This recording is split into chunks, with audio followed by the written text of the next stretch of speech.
Kak Ilham?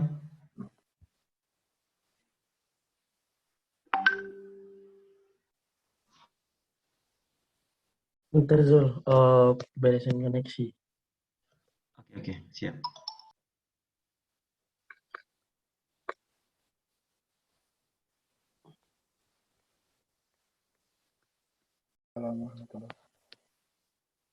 Eh, Selamat sore waktu Indonesia untuk semuanya dan selamat pagi waktu Eropa untuk Mas Ahmad atau Kang Ahmad, Kang Daus. Eh, Sebelumnya apa kabar Mas? Semoga sehat selalu. Baik, baik. Alhamdulillah baik. Bila jadi pada hari ini teman-teman semua kita mengadakan seminar via Zoom Cloud. Ini mungkin yang pertama kali yang kami adakan via Zoom Cloud ini. Mungkin ada beberapa orang yang nggak berhasil join pada hari ini, tapi karena waktu terus berjalan mungkin kita nggak bisa nunggu, kita terus berlanjut. Sesuai dengan judul seminar kita kali ini, yaitu tentang berbagi tips dan pengalaman untuk studi di Oxford yang akan disampaikan oleh Mas Ahmad Muklis Firdaus sendiri. Nah, sebelumnya perkenalkan diri saya. Nama saya Ilham Afandi. Saya selaku moderator kali ini. Saya berasal dari Kabupaten Kampar, Provinsi Riau. Kebetulan saat ini saya sedang melanjutkan pendidikan di Vistula University, Polandia di Kota Warsawa. Nah, kebetulan juga pada hari ini moderator dan notulen serta pemateri kita ternyata sama-sama pernah hidup di satu kota, yaitu Kota Bangkinang di Kabupaten Kampar, Provinsi Riau. Mungkin nanti Mas Ahmad Muklis Firdaus bisa lebih menjelaskan tentang pengalaman hidupnya sehingga sampai pada tahap sekarang menjadi staf di Oxford University di Inggris.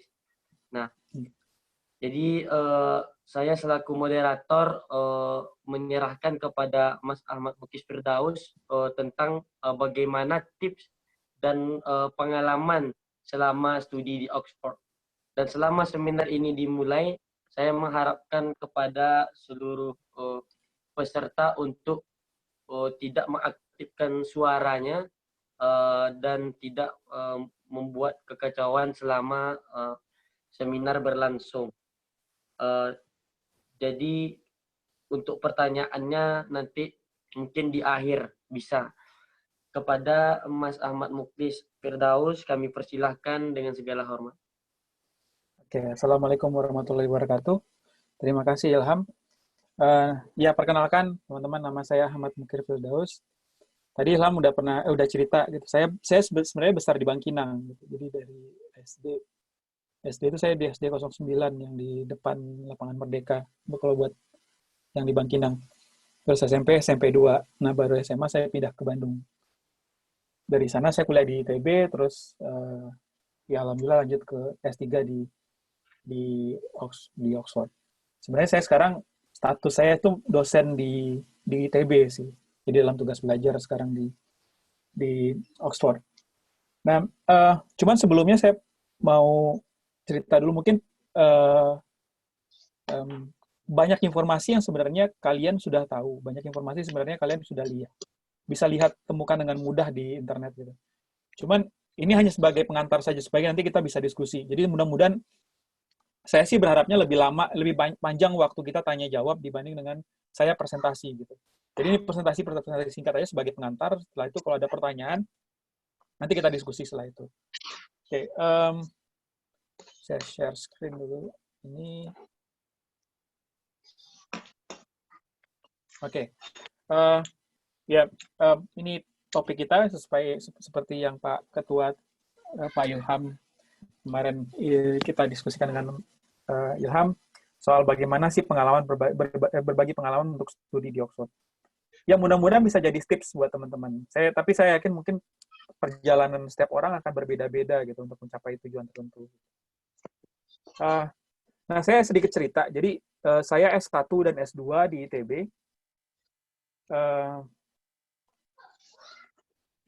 Jadi pada saat saya ngambil kuliah master di ITB, salah satu penelitian yang saya kerjakan itu adalah saya membuat turbin sebenarnya. Turbin arus laut pasang surut gitu untuk pasang surut di Indonesia. Nah, ya alhamdulillah turbin ini berkembang gitu setelahnya. Jadi kita pada apa namanya sampai akhirnya ini turbin dilirik oleh pemerintah dan saya belum tahu, saya tidak tahu sekarang prosesnya di mana. Jadi waktu itu sampai kita ajukan untuk jadi hak paten. Nah, ini sebenarnya modal dasar saya ketika saya melamar untuk melanjutkan studi di Oxford. Jadi berdasarkan saat saya bikin penemuan baru gitu, terus saya tunjukkan ke salah satu supervisor. Tapi nanti itu hal lain yang kita bisa diskusikan lah. Nah, kalau ini sebenarnya materi saya, seperti yang saya sampaikan di awal, ini hanya materi pengantar gitu. Kalau ditanya kenapa memilih Oxford gitu. Jadi kalau di Inggris itu ada 2 universitas yang sebenarnya sangat dibanggakan oleh masyarakat Inggris. Salah satunya Oxford, yang keduanya Cambridge gitu. Jadi kedua-duanya mereka nyebutnya sebagai Oxbridge gitu biasanya tuh. Jadi Oxford tuh punya kebanggaan tersendiri dia sama 2 universitas ini. Jadi ini 2 universitas yang nggak pernah keluar dari ranking 10 atau 5 besar dunia. Gitu. Jadi makanya ini salah satu motivasi sebenarnya gitu. Kalau ingin studi ke Inggris, kejar Oxford atau Cambridge gitu. Biasanya lebih karena ini alasan utama kebanyakan mahasiswa yang mengejar untuk studi di sini. Terus Oxford itu sangat fenomenal gitu karena ya mungkin saya nggak tahu generasi kalian, kalau generasi saya sangat ini sekali dengan Harry Potter ya. Jadi ini salah satu tempat syuting Harry Potter gitu, di mana Hogwarts itu digambarkan benar-benar mirip seperti yang ada di banyak tempat di Oxford. Ya, bayangkan saja, ini universitas usianya udah 1000 tahun gitu.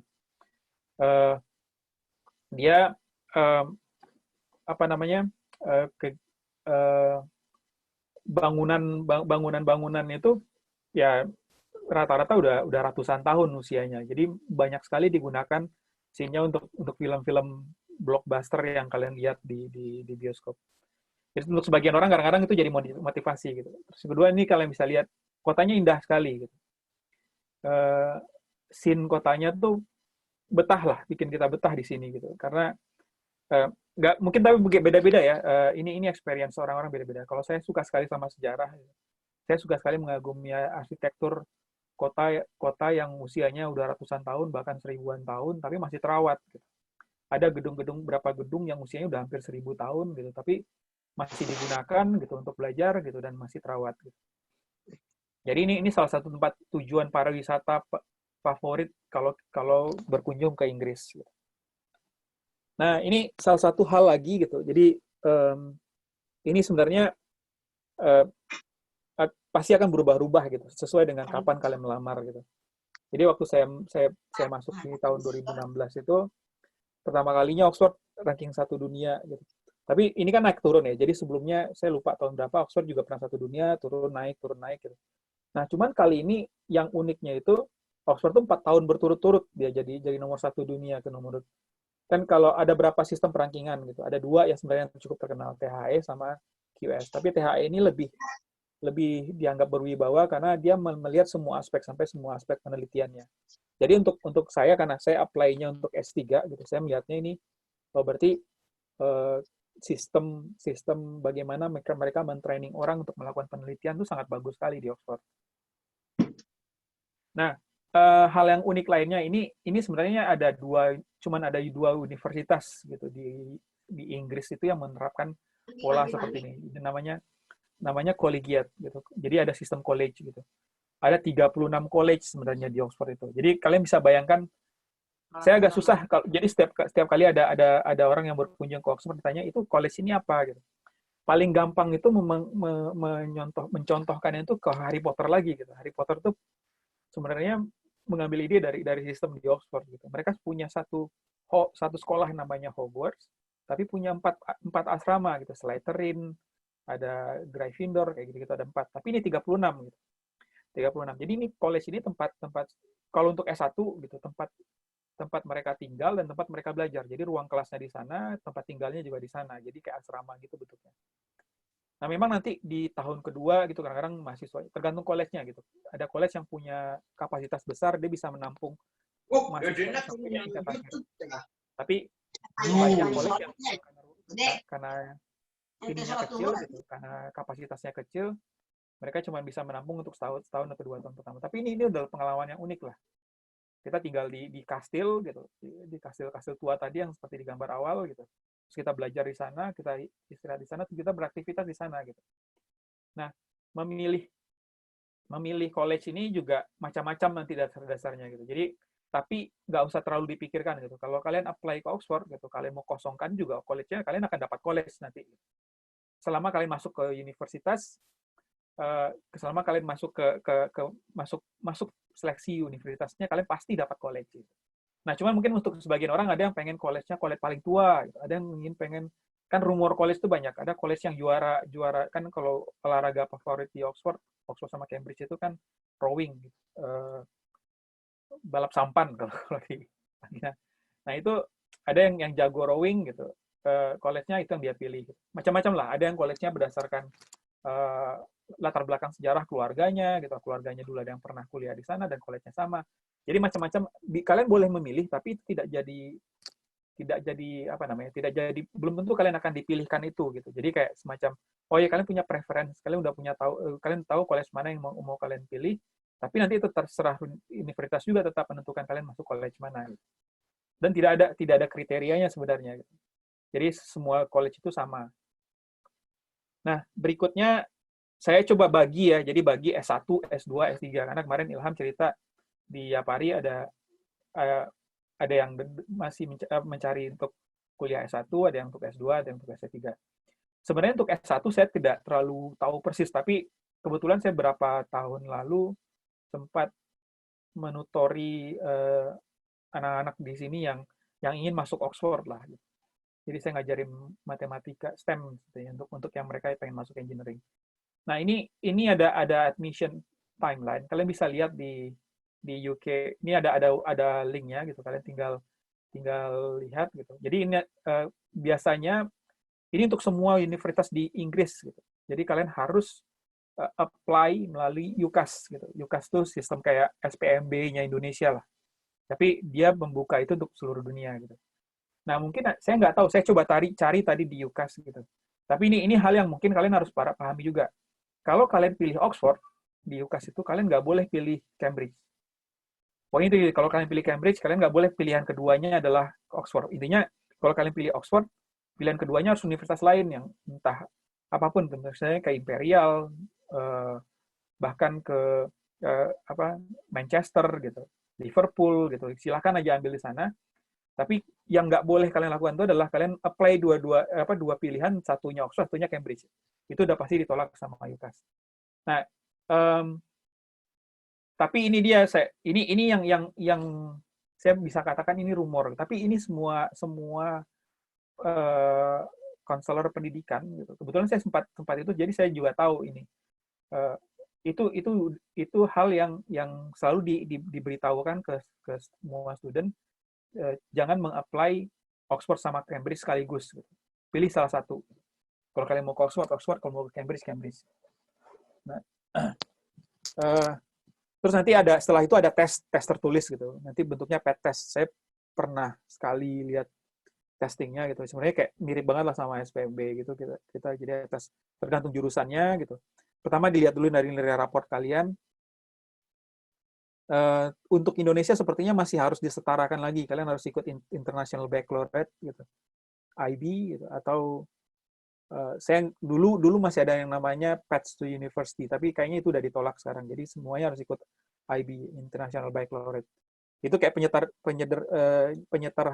penyetaraan dengan A-level-nya mereka. Mereka tuh punya 1 tahun setelah SMA namanya A-level gitu. Itu kita ambil mata pelajaran yang kita mau kuliahnya di sana gitu. Misalnya kita mau ambil engineering gitu. Engineering itu pasti dia mintanya matematik, fisika, sama kimia. Gitu. Atau kalau kalian masuknya mau ke engineering yang berhubungan sama biologi, kalian harus ambil biologi gitu. Jadi tergantung setiap jurusan itu punya punya punya apa namanya punya banyak banyak kriteria lah yang harus dipenuhi. Ini bingung nih ada yang nyoret-nyoret. Kelihatan nggak? Ya, mudah-mudahan kelihatan ya. Oke, Sebentar ini Kak. bisa dilanjut juga. Oh Bisa ya, bisa oke. bisa tunggu ntar. Nah, Tolong nah, kawan-kawan isi oke, terus ini syarat yang sebenarnya untuk kalau untuk postgraduate ya. Jadi kalau untuk kalian mau lamar S2 atau lamar S3, dari sekarang kalian udah bisa bikin rencana nih kalau masih kuliah nih. Tapi ini hampir semua jurusan itu meminta di atas 3,5 itu kalau standar Indonesia. Dan untuk IPSK skala 4. Tapi nanti kalian lihat, jadi tiap jurusannya beda-beda. Tapi minimal itu setahu saya 3,5. Kalau engineering itu yang bagian saya, engineering science itu mintanya 3,8.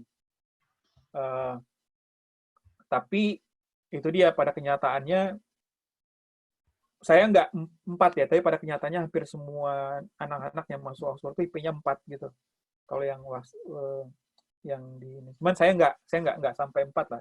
IPK saya di atas 3,8 tapi masih kurang dari 4 gitu. Saya dibantu karena tadi saya ada penemuan tadi gitu. Makanya saya tadi cerita itu di awal, itu yang menyebabkan saya diterima di Oxford. Nah, untuk S2 kalau nggak salah itu nanti wawancaranya cuma sekali gitu, cuma sama graduate program aja gitu. Jadi ntar setelah kita masuk, cuma S1, S2, S3 di semuanya ada interview gitu. Oxford ke S1 itu ada 3 tahap gitu. Tahap pertama tuh tes tertulis gitu, kalian lulus nanti tes. Tahap pertama tuh tes berkasnya, kita lihat berkasnya. Kalian ikut tes tertulis UCAS, habis itu interview gitu. Nah, ini kalau untuk S1 setahu saya interviewnya harus datang langsung karena kalian harus nyelesain soal di depan interviewernya. Tapi kalau untuk S2 biasanya mereka kasih kelonggaran, kalian bisa minta wawancara melalui Skype gitu. Nah, cuman saran saya kadang-kadang agak membantu kalau kalian benar-benar mempersiapkan ketika saya interview, yang saya lakukan adalah saya cari ruangan yang ada papan tulisnya. Jadi saya bisa coret-coret lah gitu. Nah, ini penting, atau kalau enggak kalian siapkan kertas gitu buat kalian coret-coret. Karena pertanyaan ini pasti akademik sekali gitu. Kalian disuruh menyelesaikan persamaan, kalian ditanyakan ada apa background. Saya nggak tahu kalau yang sosial ya, karena bidang saya kebetulan engineering gitu. Kalau sosial mungkin nggak terlalu lebih rileks lah, karena kalian nggak harus motret persamaan kayak gitu nggak ada begitunya. Nah, untuk S3, khusus untuk S3 itu ada 2 kali wawancara biasanya. Wawancara pertama itu sama direkturnya, terus wawancara kedua itu sama profesornya, sama profesor yang jadi calon supervisor kalian. Nah, kalau biasanya sih profesor itu menentukan sekitar 80% kelulusan kalian. Kalau kalian lulus lewat profesor mengatakan kalian diterima gitu, itu 80%. Nah, tinggal kalian yang salah satu hal yang diterima yang akan dicek lagi itu adalah IELTS kalian, kemampuan bahasa Inggris kalian, English proficiency-nya. Oxford cukup tinggi sih mintanya. Jadi 7,5 dan band minimumnya 7 gitu untuk setiap bagian. Nanti saya kasih tips bagaimana sih bisa mencapai IELTS 7,5 dengan band minimum 7 di setiap bagiannya. Atau pakai TOEFL IBT itu harus 110 gitu. Dengan tadi listnya, tapi dia lebih bervariasi. Nah, untuk yang mau melamar S2, saran saya dari sekarang kalian mulai dekati dosen gitu. Pas kalian terutama ketika kalian udah tingkat akhir gitu. Bilang ke dosen kalian, saya ingin publish paper gitu. Tujuannya adalah supaya ini jadi modal saya untuk apply gitu ke Oxford. Atau universitas lain gitu, universitas dimanapun gitu, yang saya tahu kalau di Eropa gitu, mungkin Ilham punya pandangan lain nantinya, itu sangat menghargai sekali ketika kalian punya publikasi gitu. Publikasi itu paper ilmiah ya yang peer review gitu.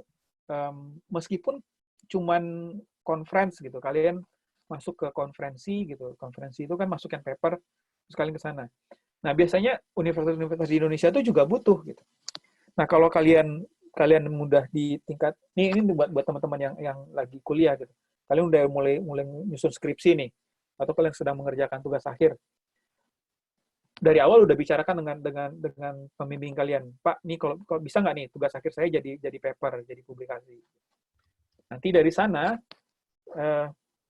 kita akan punya satu publikasi. Satu cukup sih, gitu. Tapi kalau bisa lebih dari satu lebih baik. Gitu. Semakin banyak semakin baik lah. Gitu. Nah, oke. Nah ini untuk S2 sendiri itu ada dua tipe gitu. Ada yang by course gitu. Ada yang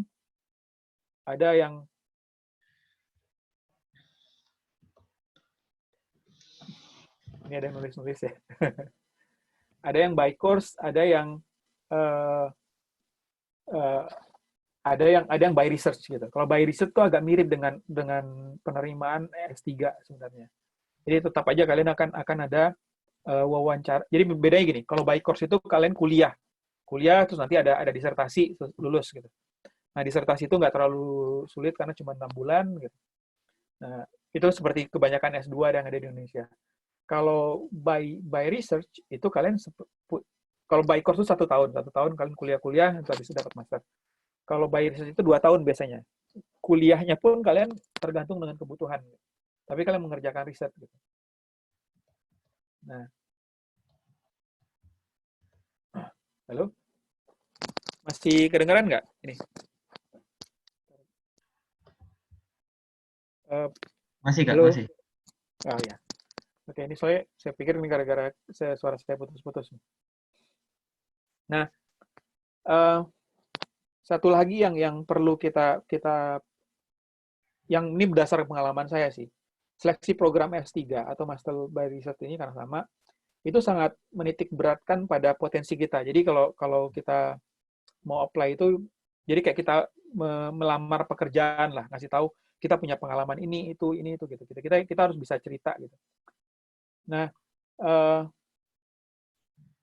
ada kalau kalian mau ini saya bicara di Inggris secara umumnya gitu. Sebenarnya karena banyak universitas di Inggris itu sebenarnya butuh mahasiswa gitu. Mereka tidak fleksibel menetapkan aturan gitu. Nah, untuk Oxford sama Cambridge sayangnya gitu, karena yang melamar ke sini banyak sekali gitu. Jadi mereka akhirnya punya standar tinggi gitu dan akhirnya nggak fleksibel gitu. Akhirnya yang bisa kita siasati adalah kita tadi taruh standar kita juga tinggi gitu. Misalnya kayak IPK kita harus lebih tinggi, punya pengalaman, punya publikasi lebih banyak gitu. Nah itu yang kita harus mulai gitu. Ini dari sekarang. Gitu. Nah untuk apply S2 by research itu tadi gitu, master by research atau S3 gitu. Oh ya, di Oxford itu tidak ada persyaratan di Inggris pada umumnya itu kalian bisa dari S1 lompat ke S3 gitu. Nanti di tengah-tengah kalian nantinya, jadi makanya ada skema master by research-nya tadi gitu. Jadi dari S1 langsung melamar untuk S3, nanti kalian bisa dapat master by research dulu gitu, baru dapat doktoralnya. Lebih menghemat waktu gitu. Tapi ya tapi tantangannya kalian harus sudah bisa membuktikan gitu kalau kalian punya kemampuan untuk melakukan penelitian gitu. Nah, ada 2 pendekatan biasanya yang dilakukan oleh banyak orang. Ini berdasarkan tanya-tanya saya sama banyak orang ya. Jadi ada yang melakukan yang cara pertama gitu. Dia kirim email banyak-banyaknya ke semua profesor gitu. Bahkan dia sampai nggak ingat lagi profesornya siapa. Jadi gampang sih mencari profesor yang bidangnya kita mau itu kita tinggal lihat di website kampus, jurusan kita, terus kita lihat siapa aja dosen di sana, profesor siapa aja, terus kita lihat bidang penelitiannya apa. Nah, kalau ada bidang penelitian yang tertarik, kita email ke dia. Jadi, ada yang melakukan tuh sebanyak-banyaknya profesor gitu ke berbagai macam kampus. Nanti ada 1-2 pasti yang akan membalas gitu. Karena tidak semua profesor akan membalas email kita. Nah, email pun harus pintar-pintar, jangan terlalu panjang, itu yang paling utama. Karena pasti semua profesor itu kalian bayangkan aja kalau kalian nerima email banyak sekali, kalian pasti malas kalau kalian harus baca email panjang-panjang. Email itu cukup singkat, padat, menjelaskan siapa kalian, terus kalian ingin kuliah, gitu intinya. Tapi ketika kalian memperkenalkan diri, kalian sudah bisa menunjukkan kemampuan saya. Misalnya saya sedang belajar ini, saya tertarik ini, saya sudah baca beberapa paper kamu mengenai ini gitu. Saat ini saya mengerjakan sesuatu yang berkaitan dengan paper Anda. Saya berkeinginan untuk melamar menjadi student di jurusan Anda seperti itu atau di laboratorium Anda. Nah, itu cenderung akan dibalas oleh profesor tersebut. Nah, ini cara pertama. Cara kedua sebenarnya sama saja, cuman ini cara yang saya tempuh, cara kedua gitu. Saya mencari tahu benar-benar penelitian profesor tersebut apa gitu. Terus ada yang bisa saya kritisi. Mereka senang sekali tuh kalau kita kritisi. Jadi caranya bahasa-bahasanya kalian tahu kan, kalian puji dulu gitu. Ini menarik gitu, atau saya senang sekali dengan membaca ini dan lain sebagainya. Dan tapi saya ada pertanyaan bagian di sini gitu. Nah, itu pasti akan dibalas biasanya. Nggak pasti sih, kemungkinan besar akan dibalas oleh profesornya. Intinya kalau untuk melamar yang S2 by research atau S3 untuk dapat balasan dari profesor itu penting gitu. Nah, proses berikutnya adalah proses bagaimana kita menunjukkan kalau kita mampu dan sehingga dia tertarik untuk menerima kita sebagai murid mahasiswanya dia. Nah, ini dia tadi udah saya ini kan juga hindari email yang panjang. Terus yang kedua ya tadi udah ini kan, terus satu lagi bahasa Inggris kita jangan sampai, jadi kalau bisa gini, kalian punya satu template kalau mau gunakan cara pertama tadi yang kalian kirim ke banyak-banyak gitu. Punya satu template tapi bahasa Inggrisnya udah benar gitu. Orang nggak pusing baca bahasa Inggris kalian gitu. Nah, kalau saya karena ke waktu itu mau ke Oxford, saya gunakan beberapa ini situs ini tadi untuk memeriksa. Jadi ini situs ini kayak memeriksa bagaimana, kan bahasa Inggris itu bukan hanya sekedar kalian mengerti subjek, predikat, objek gitu, dan kalian seperti yang kita pelajarin. Tapi kan orang Inggris itu ada cara menyampaikan sesuatu gitu. Ada apa namanya, disebutnya sebagai collocation gitu. Jadi di mana bahasa itu kadang-kadang agak canggung kedengaran oleh telinga orang native speaker, sama lah seperti kita gitu. Kita kalau dengar bule ngomong kan kita ngerasa canggung gitu. Padahal kalau kita cek gitu bahasa dia tuh benar gitu. Cara struktur dan lain sebagainya benar gitu. Tapi ketika diungkapkan justru karena dia strukturnya benar tidak enak didengar gitu. Nah, ini bagaimana kita bisa membuat bahasa yang formal tapi enak didengar oleh telinga native speaker. Ini penting, tapi nggak selalu penting seperti ini gitu. Karena perlu juga kalian ketahui banyak juga profesor-profesor tersebut bukan orang yang dengan bahasa Inggris adalah bahasa pertamanya dia gitu. Bisa jadi dia orang Jepang gitu yang kebetulan ngajar di salah satu universitas di Inggris gitu. Bahasa Inggrisnya jadi sehingga juga nggak terlalu seperti native speaker juga gitu. Ya, ini penting tapi tidak terlalu penting gitu. Kalau kalian bisa syukur, kalau nggak juga nggak apa-apa gitu. Selama kalian yakin bahasa Inggris kalian nggak akan bikin orang mispersepsi. Itu cukup. Nah, tadi karena di awal kan saya lihat kan mungkin banyak ngeliat, wah bahasa Inggrisnya tinggi gitu. Sebenarnya banyak cara sebenarnya. Jadi nggak harus jangan langsung berpikir waduh harus les bertahun-tahun nih harus ini gitu. Jangan langsung berpikir ke sana gitu. Ada banyak cara sebenarnya untuk meningkatkan bahasa Inggris kita dengan cara yang lebih menyenangkan. Kalau kalian suka nonton film gitu, matikan subtitlenya gitu. Coba paksa telinga kalian tuh untuk paham gitu. Terus banyak tuh program-program di YouTube kalau kalian ini yang pendek-pendek jauh lebih ini. Mulai mendengarkan berita gitu. Berita dalam bahasa Inggris gitu, entah CNN, BBC, apapun itu coba dengarkan gitu. Terus coba pahamin gitu. Nah, itu tergantung ya. Jadi kalau yang suka film tadi udah nonton film aja gitu. Kalau bisa setiap percakapannya kalian ingat gitu. Bagaimana mereka mengucapkan tiap-tiap kalimatnya. Oke. Ya, mungkin itu saja yang saya sampaikan dulu. Lebih baik kita diskusi melalui tanya jawab di sini. Ya, assalamualaikum warahmatullahi wabarakatuh.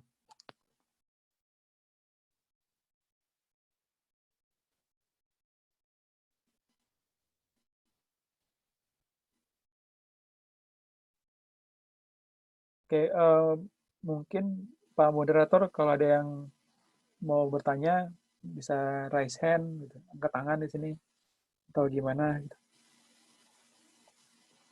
Oke, sebentar. Kak Ilham, Nggak bisa. Oh, sorry. Ini tadi saya pengaturan. Oke, coba Kak. Oke. Jadi saya nggak bisa ini mematikan mode moodnya.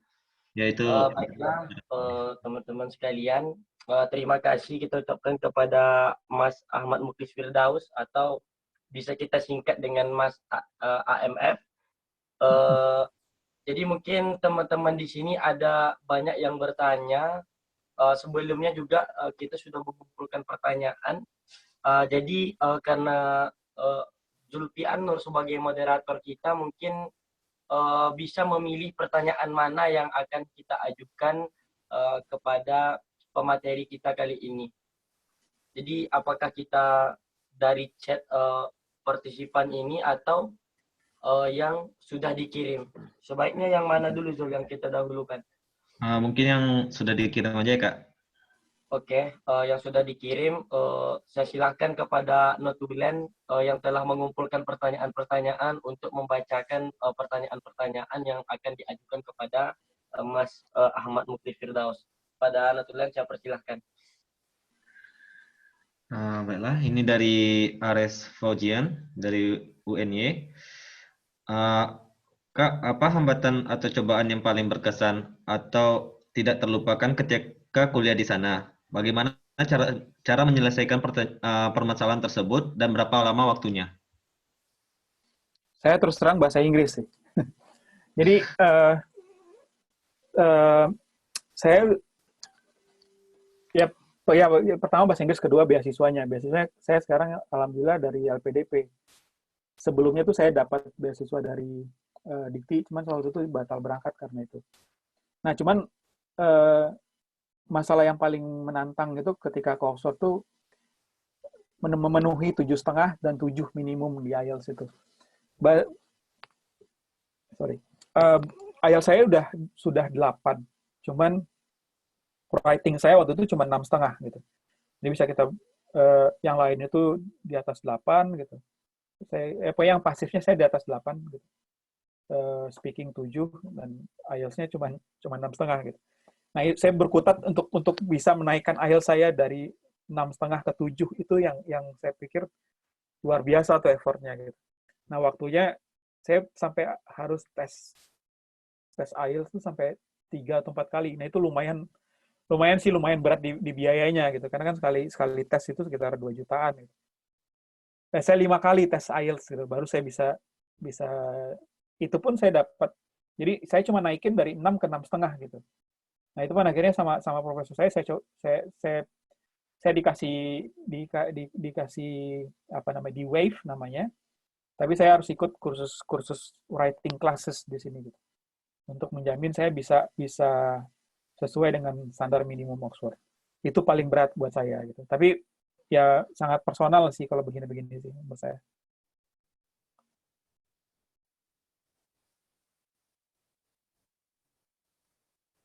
Oke, yang lain kira-kira?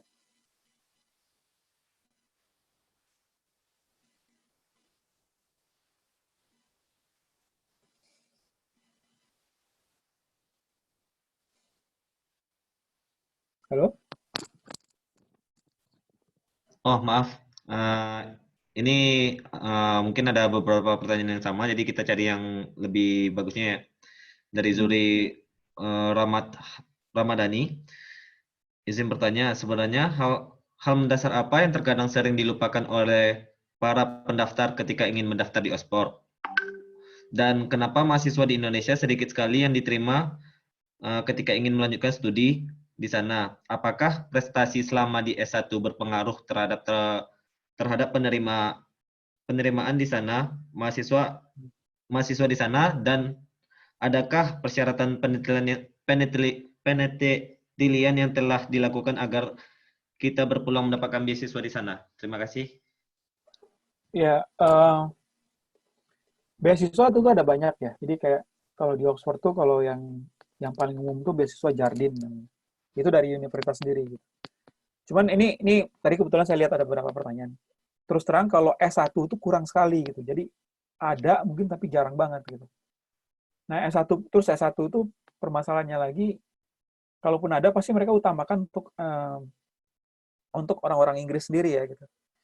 Karena kan kalau S1 eh, semua semua orang pengen kuliah gitu. Jadi tapi kalau udah S2 gitu, kadang-kadang mikirnya nggak usah lah gitu. Bisa mau kuliah di tempat lain atau ke negara lain gitu. Ada yang begitu-begitu. Sehingga S2 tuh kesempatannya lebih banyak gitu untuk dapat S2.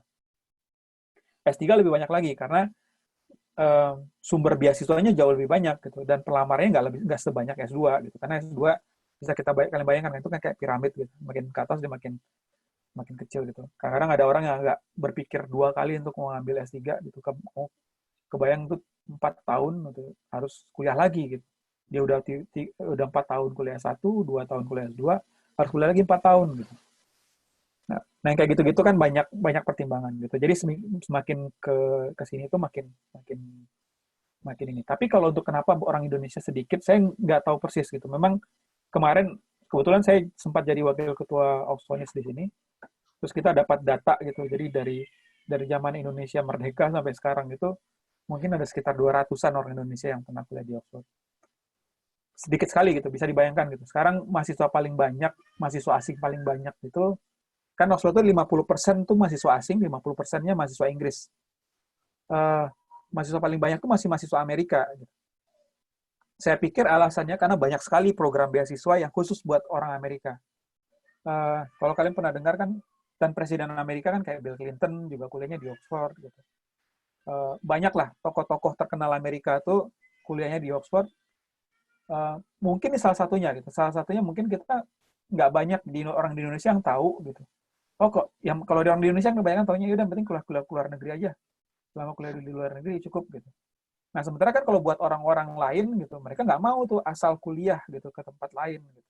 Kayak orang Amerika tuh suruh kuliah ke Inggris gitu, tapi ke universitas yang nggak dikenal gitu, itu nggak akan mau mereka.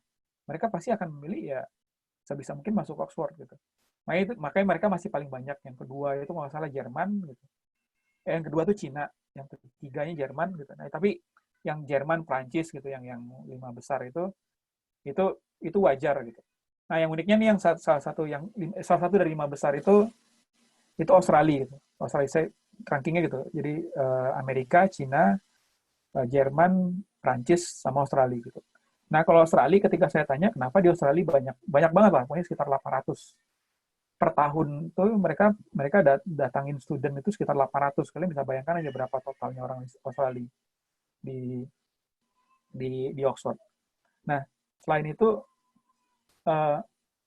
ya pertama ketika saya tanya kenapa banyak sekali gitu, karena mereka bilang ya bagaimanapun Australia itu Commonwealth, gitu. Jadi bagian dari negara persemakmurannya Inggris, sehingga dari awal Australia itu berdiri gitu, semua pejabat dan lain sebagainya itu kebanyakan lulusan Oxford.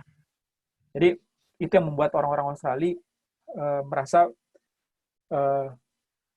merasa lebih punya motivasi besar dibanding negara-negara lain. Kalau Indonesia saya pikir lebih karena pertama program beasiswa untuk yang khusus orang Indonesia seperti yang orang Amerika tadi kurang sekali. Terus kedua beda banget ya. Jadi mungkin saya kalau cerita sama orang Indonesia saya kuliah di Oxford, kebanyakan tuh biasa-biasa aja. Oh ya di Inggrisnya di mana itu di London gitu. Pasti gitu-gitu kan pertanyaannya. Tapi kalau saya ini traveling nih ke Eropa gitu, saya ngobrol sama orang Jerman gitu, saya kasih tahu saya kuliah di Oxford, sikap mereka beda banget gitu. Yang tadinya orang Indonesia gitu, jadi mereka mikirnya dunia ketiga, tapi begitu saya kuliahnya di Oxford, pandangan mereka berbeda gitu. Nah mungkin hal begini sih masalah kultur menurut saya sih, gitu. Masalah kultur yang kita belum ada ya belum banyak yang mengetahui lah gitu. Kalau di luar negeri itu juga ada peringkat-peringkat universitas gitu, nggak hanya asal ke luar negeri bagus kayak gitu. Nah itu yang mungkin yang nggak tahu sih. Saya ini masih dugaan saya gitu. Alasannya kenapa masih kurang orang Indonesia. Itu tadi mungkin. Oke, terima kasih Kak. Ini ada lagi, berapa biaya yang dikeluarkan untuk apply LOA di Oxford University? Untuk Saya lupa, mendapatkan nggak terlalu mahal. Tapi coba dicek lagi deh di ininya. Kalau S1 S2 UKAS itu saya lupa sih berapa. Tapi kalau untuk daftar aja ya, untuk daftar aja tuh nggak, seingat saya tuh nggak lebih mahal daripada kalian tes IELTS gitu. Pokoknya jauh lebih murah dibanding tes IELTS gitu. Misalnya tes IELTS itu sekitar 120 pound gitu. Apply itu paling sekitar 25 pound gitu, saya lupa lah. Pokoknya jauh lah ininya. Mungkin kalau dikurskan jadi sekitar 300 sampai 500 ribu gitu, apply-nya. Ya relatif mahal sih gitu. Cuman saya yakin banyak universitas yang jauh di bawah itu gitu, biaya pendaftarannya. Kadang-kadang gratis bahkan. Gitu. Setahu saya kalau untuk apply sampai kalian keterima gitu, itu kalau nggak salah gratis. Tapi nanti ketika kalian keterima dan kalian harus mengurus administrasi, kalian harus bayar gitu. Nah, itu sih. Dan kalian bisa begini, kalau nggak salah, oh ya saya lupa lah itunya. Tapi mungkin bayar dulu di awal, tapi nggak mahal yang setahu saya. Kisaran 300-500 ya, Kak? Ini tadi. Ya kalau dirupiahkan sekitar gitu, 500 ribu lah paling mahal. Oke. Kalau dikurskan ya. Kalau tentang biaya hidup di sana gimana, Kak? Nah, ini dia kalau Oxford agak mahal sih memang gitu. Tapi tergantung kalau kalian single gitu, kalian masih harganya tuh sama dengan kalian hidup di London kalau di Oxford ya. Jauh lebih murah kalau kalian saya kalau kebetulan saya suka keliling kan. Teman-teman di Nottingham itu yang salah satu yang paling murah di UK itu. Itu suka manas-manasin saya tuh, suka nanya, "Kang, berapa flat di Oxford?" gitu. Saya jawab, "Ini ya flat di sini nih flat untuk flat 2 kamar gitu. Itu kan bayarnya sekitar 1.100 pound. Itu sekitar berapa ya? Di Indonesia itu mungkin kalau kursnya 17.000 mungkin di bawah ya. Sekitar 17 jutaan lah sebulan gitu. Nah, sementara mereka tuh di Nottingham mereka bisa dapat satu rumah yang di 3 kamar, 2 kamar mandi gitu. Berarti ada halaman ya, ada pekarangannya gitu. Itu mereka cuma bayar 500 pound gitu. Tengahnya daripada harga flat 2 kamar flat di sini. Nah, itu dia untuk di Inggris sendiri bervariasi pasti gitu. Tergantung kalian di kota mana. Setahu saya yang kota yang mahal tuh Oxford, Cambridge,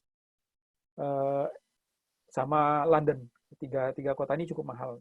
Tapi Oxford itu luar biasa sih. Dia mahalnya pun udah mahal. Kalau di London kan, London tuh enaknya London tuh luas kan. Jadi ada zona-zonanya. Zona 1 sampai zona 5. Nah, kalau Oxford tuh kalian tinggal di zona 1 gitu. Itu yang jadi masalahnya. Ini pertanyaan yang kemungkinan lebih banyak orang bertanya ya. Jadi disimpulkan aja. Bagaimana cara membuat molet, CV, sama esai agar yang menarik pihak universitinya langsung menerima aplikan yang dalam sekali daftar? Cara membuat motivation letter ya. Ya, molet, motivation letter, CV, esai. Nah, ini apa ya? Pertama, jangan terlalu panjang. Itu yang pasti itu. Motivation letter kan tapi ada syaratnya 500 kata, kalau nggak salah. Yang pertama itu clear gitu. Clear menjelaskan siapa kalian gitu. Terus kenapa menurut kalian layak untuk jadi student gitu.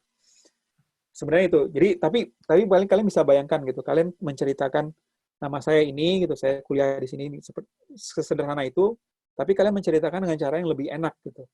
Menceritakan ya perkenalkan nama saya ini gitu, terus kalian juga menceritakan bagaimana pengalaman kalian punya pengalaman organisasi kah, kalian punya pengalaman akademik kah gitu. Misalnya kalian ikut lomba gitu, misalnya lomba di kampus, lomba sesuatu, lomba yang berhubungan sama akademik, entah lomba debat bahasa Inggris, kalian kasih tahu di sana gitu. Terus kalian lihat, misalnya contoh sederhana gini, dulu saya bilang saya tertarik untuk melamar kuliah di Marine Renewable Energy. Nama program saya itu tuh Marine Renewable Energy, energi terbarukan dari laut. Saya sebutkan ya negara saya negara kepulauan gitu, kepulauan terbesar gitu, dengan kemungkinan besar potensi energi lautnya paling besar di dunia.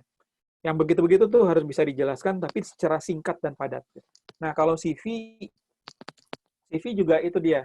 Yang pertama yang harus kalian tonjolkan itu kan urutannya gini. Jadi kalian tonjolkan kemampuan akademik kalian, kedua kemampuan lain kalian di luar akademik yang menunjukkan kalian punya punya apa ya? Punya social skill juga gitu. Nah, tapi akademik ini harus kalian lihat lagi disesuaikan dengan apa namanya? Disesuaikan dengan jurusan yang mau kalian kalian kalian lamar. Contohnya kalau saya di bidang engineering, kebetulan saya lihat beberapa penelitian di bidang saya itu adalah menggunakan satu software gitu. Saya langsung bilang gitu di CV saya biasa mengerjakan dengan software ini. Gitu. Yang begitu-begitu sih saran saya sih yang harusnya di ini kan. Yang pertama itu harus singkat, padat, dan jangan terlalu banyak ornamen gitu. Jadi boleh ornamen ketika dia jadi enak dilihat gitu. Kadang-kadang kalau kalian terlalu banyak ornamen jadi orang banyak malas lihat, jangan juga lakukan seperti itu. Oke, mungkin begitu ya. Oke, Kak, terima kasih. Ini dari Putri Mariska dari Aceh, asal dari Aceh. Apa yang membuat Kakak termotivasi untuk melanjutkan kuliah ke luar negeri? Apakah karena dorongan dari orang tua, teman, atau keinginan diri sendiri, atau yang lainnya? Dan bagaimana Kakak membuat komitmen pada diri sendiri bahwa Kakak harus melanjutkan kuliah di luar negeri? Oh ya, kalau saya terus terang dari diri sendiri gitu.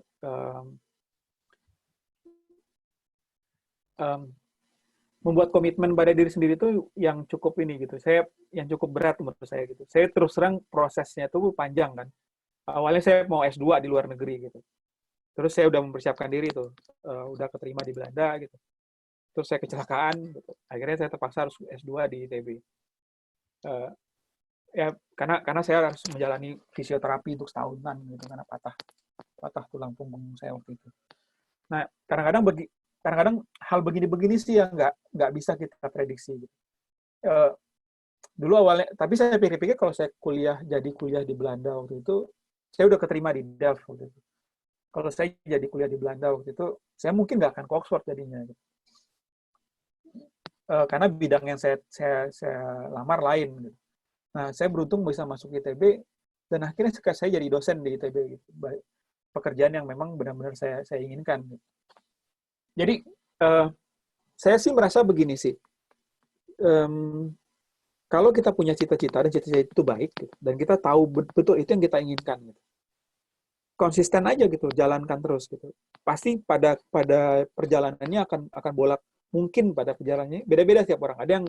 Ada yang mudah gitu, semuanya lurus-lurus saja gitu. Kalau saya terus terang nggak begitu gitu. Jadi tadi contoh sederhana, ketika saya lulus dari S1, saya mau langsung kuliah S2 di Belanda, nggak kecapaian gitu. Akhirnya saya harus menurunkan, karena saya mikirnya kalau saya tunda lagi gitu, umur saya bertambah gitu. Kalau itu saya udah setelah 3 tahun itu lulus dari S1 gitu. Saya pikir kalau kelamaan saya bekerja, nanti lama-lama saya nggak punya keinginan lagi nih untuk S2 nih gitu. Jadi dulu pengalaman kerja itu bagus.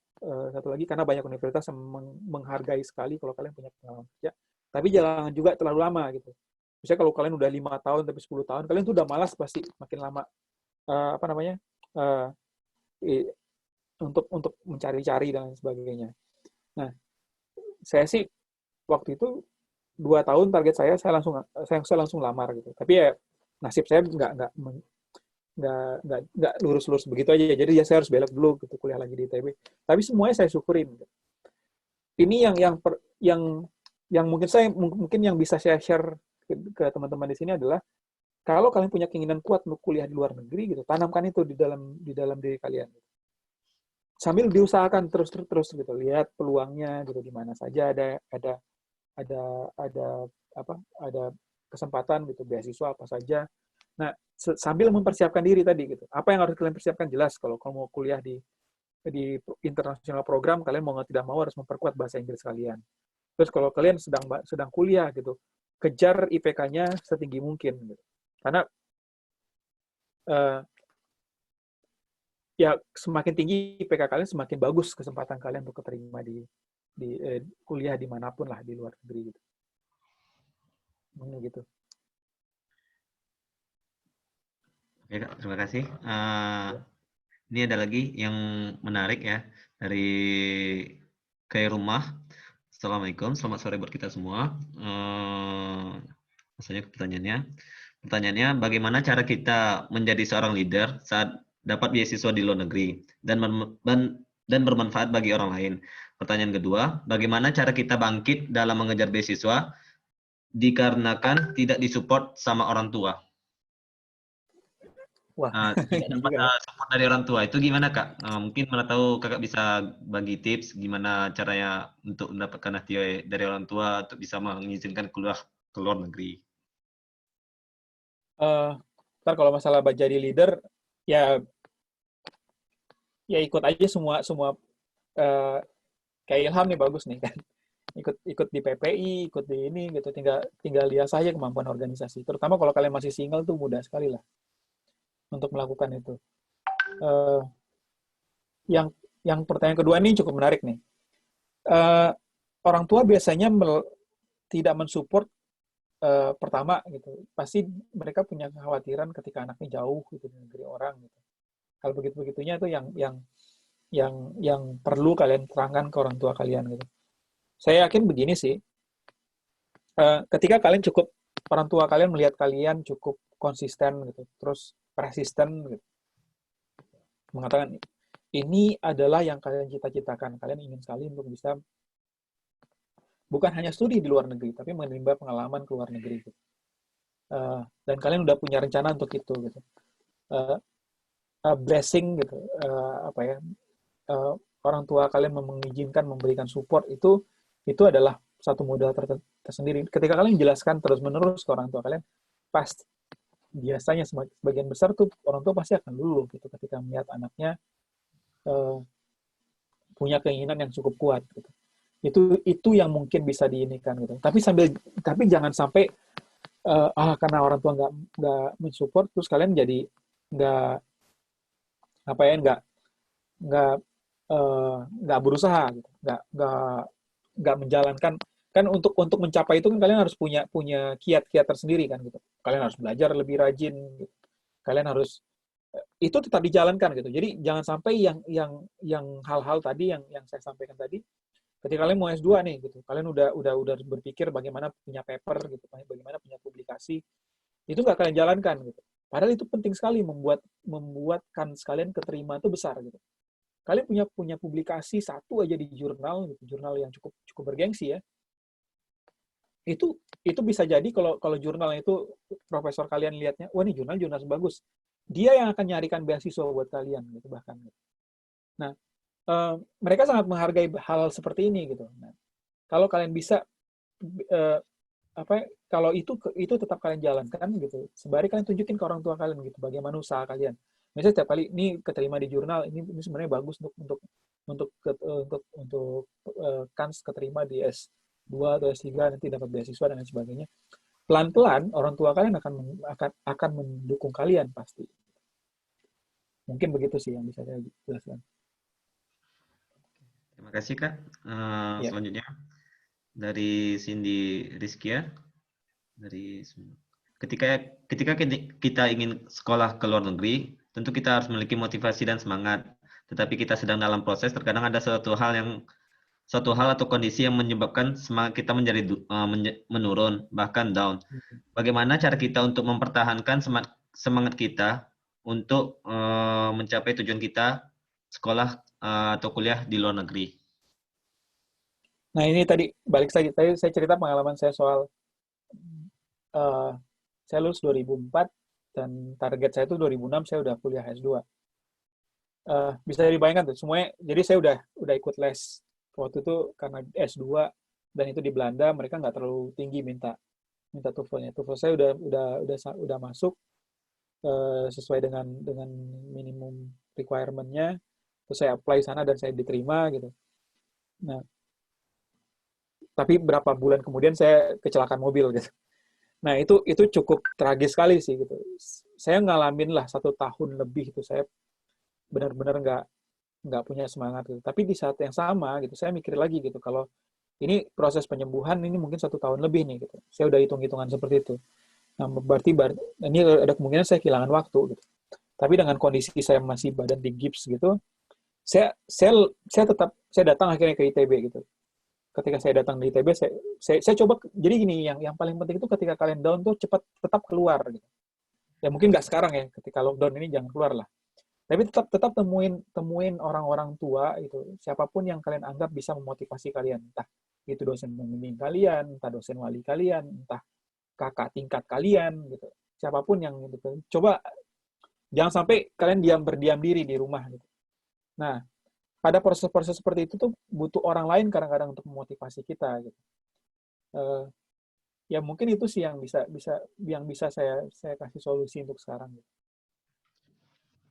Terima kasih. Ini dari Hana Anissa dari UGM. Pertanyaannya, rata-rata syarat kelulusan program master TOEFL di UK adalah membuat disertasi. Bagaimana perbedaan disertasi pada tingkat master dengan disertasi doktoral? Yang kedua, apakah program postgraduate di Oxford worth it? Mengapa ada beberapa kabar bahwa Oxford University lebih invest terhadap program undergraduate dibanding dengan program postgraduate? Oke. Jadi begini. Jadi pertanyaan yang ini dulu deh saya jawab deh. Yang soal mereka lebih banyak untuk undergrad dibanding dengan yang postgrad. Ya, postgrad. Bisa saya jawab iya dan tidak sih. Karena begini, mereka sistem S1-nya mereka bagus banget di sini. Kebetulan saya tutor dan jadi asisten di sini. Jadi bisa kalian bayangkan nggak? Kalian kuliah itu kan kalau di Indonesia kita satu ruangan tuh bisa minimal 30 mahasiswa atau kadang-kadang bahkan 100-an sampai 200-an mahasiswa. Di sini nggak satu-satu gitu. Jadi satu profesor, satu student. Jadi kamu tuh jadi nanti mereka punya kelas besarnya. Jadi itu kayak semacam seminar ngasih ide-ide besar gitu soal perkembangan gitu. Tapi mata pelajaran detailnya itu ada di tutorial gitu. Nah, tutorial itu satu one on one gitu. Nah, ini yang mungkin yang orang lihatnya, oh iya ini sekali nih gitu. Intens sekali mereka ngasih resources untuk anak-anak S1 di sini. Tapi yang perlu dipahami juga gitu, S1 di sini mahal gitu. Mereka bayar mahal untuk itu gitu. Nah, sementara untuk S2 gitu, riset doktoral, yang saya lihat seperti ini sih. Memang Oxford tuh saya harus hati-hati ngomong ini. Oxford tuh agak tegaan gitu. Jadi mereka memperlakukan kita udah seperti orang yang bisa. Jadi profesor itu punya cara masing-masing dia gitu. Entah mereka men-challenge, entah mereka mensupport gitu. Artinya kita benar-benar dipaksa untuk bekerja sendiri gitu. Nah, sementara sistem di Amerika berbeda dengan sistem di UK kan gitu. Di Amerika tuh ada kuliahnya gitu. Profesor tuh mendampingi kita dan lain sebagainya. Tapi kalau masalah dengan predikat yang sama nih dengan Oxford gitu atau Harvard, jauh lebih mahal Harvard dibanding Oxford. Nah, itu juga yang perlu kita lihat. Nah, di UK itu kita benar-benar dilihat itu sebagai orang yang sudah bisa gitu. Jadi terserah kamu harus bisa sendiri gitu. Nah, kecuali kalau kamu memang kerja, kalau master sebenarnya masih sama sih sebenarnya dengan S2 gitu. Kalau postgrad tadi dengan undergrad sama lah gitu. Kalau selama itu masih teachingnya kuat sekali lah di Oxford. Tapi kalau untuk research mereka kuat sekali. Tapi mengajarkan orang riset mungkin yang banyak yang nggak puas gitu. Jadi itu yang saya dengar, saya banyak juga dengar dari orang-orang yang ya di Oxford cukup sadis ya gitu. Jadi kalau kamu nggak perform gitu, mereka langsung kick out. Gitu. Biasanya mereka langsung DO. Nah, keluhan dari banyak orang yang akhirnya dikeluarkan dari Oxford itu adalah mereka nggak merasa dapat banyak bimbingan gitu untuk melakukan riset itu tadi gitu. Ya, tapi beda-beda pengalaman setiap orang. Karena dia satu lawan satu gitu, kita supervisor dengan kita tuh kayak seperti apprenticeship, tergantung komunikasi kita dengan supervisor kita juga gitu kadang-kadang. Gitu. Jadi pengalaman setiap orang akan berbeda-beda gitu. Tadi apalagi pertanyaan tadinya yang tentang ya. Yang apa Kak? Perbedaan disertasi tingkat master sama disertasi doktoral? Oh ya, Oh jelas sekali, kalau master kan disertasi master itu cuma 6 bulan seperti TA lah. Kalian kayak semacam menunjukkan kalian punya kemampuan untuk riset gitu, tapi nggak perlu menunjukkan kalian punya ide-ide novel, gitu. Novel idea gitu. Novel itu maksudnya hal baru lah. Sementara kalau di doktoral itu kalian kayak ini batas pengetahuan gitu. Kalian tembus batas pengetahuannya gitu. Seperti itu. Jadi kalian men-setup memberikan pengetahuan baru gitu, menambahkan pengetahuan baru gitu, yang nggak pernah diketahui orang gitu, menemukan sesuatu yang baru gitu. Nah, itu bedanya. Makanya kalian butuh sekitar 3-4 tahun untuk melakukan itu gitu. Nah, ini proses ini nih yang sebenarnya cukup apa ya? Kalau saya mungkin nggak bisa cerita untuk seluruh dunia atau bahkan UK pun saya nggak bisa cerita. Gitu. Tapi kalau untuk di Oxford, mereka punya syarat kedua gitu. Jadi setahun pertama itu kita digenjot untuk bisa memberikan uh, uh, ide penelitian yang pertama hasilnya itu substansial dan signifikan gitu. Punya signifikan impact gitu. Kadang-kadang ini dua hal ini gini. Kadang-kadang kita punya ide nih, kita punya ide ini, saya mau meneliti ini gitu. Nanti hasilnya akan seperti ini, akan menambah pengetahuan kita di bidang ini. Kita bisa melihat manfaatnya seperti itu. Contohnya, ini saya hanya bisa cerita tentang bidang saya lagi di sini. Contohnya saya di hal turbin pasang surut gitu. Turbin arus laut. Bidang saya bisa menemukan hal baru gitu. Bagaimana pola operasi turbin di perairan seperti Indonesia. Loh, kenapa harus berbeda perairan Indonesia dengan perairan di UK? Nah, saya harus jelaskan lagi tuh. Perairan Indonesia punya karakter berbeda dengan perairan yang ada di Eropa. Alasannya seperti ini. Nah, ketika profesor itu lihat, oh ya, ini masuk akal dan ini akan memberikan kontribusi yang signifikan dan substansial terhadap ilmu pengetahuan. Nah, itu yang akan membuat kita bisa lanjut jadi doktor. Kalau enggak, itu di tahun pertama kita udah langsung di kick out. Mungkin demikian. Mudah-mudahan kejawab semua tadi ya pertanyaannya. Ya, mudah-mudahan. Ini dari Zara Hasanah Salsabira, Universitas Darussalam Gontor.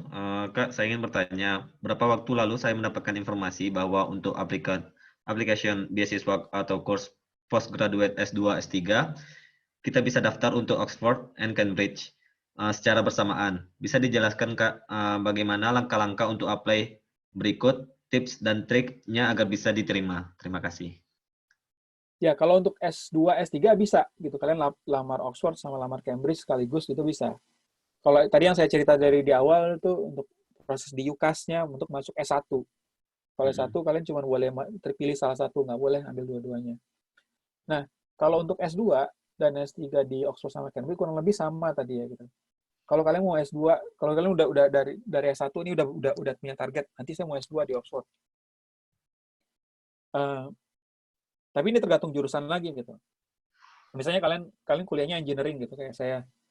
Ya dari sekarang udah set up gitu. IPK kalian harus 3,8 minimum gitu. Karena memang itu nggak bisa ditawar lah kalau udah itunya. Nah, terus di saat yang sama juga bahasa Inggrisnya di ini kan gitu. Di apa namanya? Dibenahi gitu. Ya IELTS, nilai IELTS kalian ditinggikan gitu. Nah, itu prosesnya gitu, proses panjangnya. Cambridge kurang lebih sama ya kalau nggak salah standarnya. Saya nggak tahu persis sih. Kalau bagaimana membuat itu berhasil, ya tadi gitu. Hal-hal minimum tadi harus dipenuhi dulu. Habis itu doa sih menurut saya sih akhirnya. Karena tadi dia gitu. Saya dicerita dari awal gitu. Saya bukan karena IPK saya 4 gitu. Meskipun jadi standar minimal ini saya penuhi nih gitu. Bahkan IELTS saya sebenarnya nggak memenuhi standar minimal. Tapi yang profesor saya itu menerima saya karena melihat disertasi ketika saya di ITB. Gitu. Ya, ini nggak terus terang saya nggak kepikiran di awal gitu. Karena saya pikir untuk masuk Oxford itu susah gitu. Waktu apply di Oxford pun lebih karena kecelakaan karena saya ada penelitian dan saya harus tanya gitu sama orang-orang yang kira-kira penelitiannya mirip gitu. Dan kebetulan supervisor saya sekarang, penelitiannya mirip dengan saya waktu itu. Dari sana proses diskusinya berlanjut dan akhirnya saya didorong untuk apply ke ke doktoral di sini. Mungkin begitu. Ya, ini tadi masalah Oxford sama Cambridge. Menurut kakak dari Sylvia, menurut kakak hal unik apa yang ada di Oxford dibandingkan dengan di Cambridge dari sisi akademik, lingkungan, kondisi geografis dan sebagainya? Terima kasih kak. Ya, ini kalau ditanya begini pasti kalau orang Cambridge dibilang lebih bagus di Cambridge, kalau orang Oxford dibilang bagus di Ya. Oxford. Tapi inilah saya mau coba fair gitu. Kalau saya pribadi nih, tapi ini perspektif sangat personal sekali sih. Saya suka kota, kalau Oxford suka kotanya. Pertama, dia kotanya itu nggak terlalu ramai, tapi juga nggak terlalu sepi gitu. Nah, terus kedua, dia nggak jauh dari London. Gitu. Jadi kalau ke London tuh kita tinggal bayar murah sekali gitu, 1 jam sampai di London gitu. Sementara kalau Cambridge itu agak lebih jauh sedikit daripada Oxford ke London. Tapi terus satu lagi kotanya tuh menurut saya tuh terlalu kecil gitu. Jadi kalau Oxford tuh gede kotanya, lebih besar, lebih banyak yang bisa kita datangi gitu. Sementara kalau Cambridge tuh kecil sekali gitu daerahnya. Tapi kalau saya suka sejarahnya tuh Cambridge. Karena begini, kalau Oxford itu kan sekolahnya bangsawan dulunya. Sementara Cambridge itu sekolahnya proletar lah, sekolahnya masyarakat biasa. Makanya dulu Cambridge itu lebih konsentrasi di science gitu, yang bidang yang sebenarnya nggak terlalu membuat tertarik banyak kaum bangsawannya Inggris zaman dulu. Itu sebabnya sampai sekarang tuh tradisinya Prime Minister Inggris itu, Perdana Menteri Inggris itu rata-rata datang dari Oxford. Tapi banyak saintis besar datangnya dari Cambridge. Nah, dari konteks ini saya lebih suka Cambridge gitu. Dari konteks ya kita tahu Isaac Newton dari sana, terus Charles Darwin dari sana, terus Stephen Hawking tuh kuliahnya di 2 tempat. Dia S1-nya di Oxford, dia S3-nya di Cambridge, S1 S2-nya di Oxford, S3-nya di Cambridge. Ya begitulah. Tapi dua-duanya sebenarnya agak sulit sih kita ini kan gitu. Dulu ada yang bilang kalau untuk science murni Cambridge lebih bagus, tapi kalau untuk social science Oxford lebih bagus. Tapi sekarang jadinya malah sama gitu. Bahkan Oxford engineering-nya sekarang nomor 1 di dunia gitu. Jadi agak sulit juga sih mengatakan, kayak contohnya kalau sekarang kan bidang yang paling booming di mana-mana tuh kalau untuk bidang science itu pasti berhubungan dengan quantum computing atau berhubungan dengan AI gitu. Nah, itu bidang-bidang yang cukup majunya di Oxford justru gitu. Bahkan sekarang kayak kandidat kuat vaksin COVID-19 itu ada di Oxford, bukan di Cambridge gitu. Oxford dan Imperial College gitu. Mungkin begitu sih kalau yang ininya. Cuman ya kalau dari sejarahnya saya memang lebih suka karena memang ada nama-nama besar tadi gitu. Ada ya terutama ada Newton lah gitu. Yang Newton, Stephen Hawking, terus ya ada banyak lah yang bisa kalian lihat di sejarah.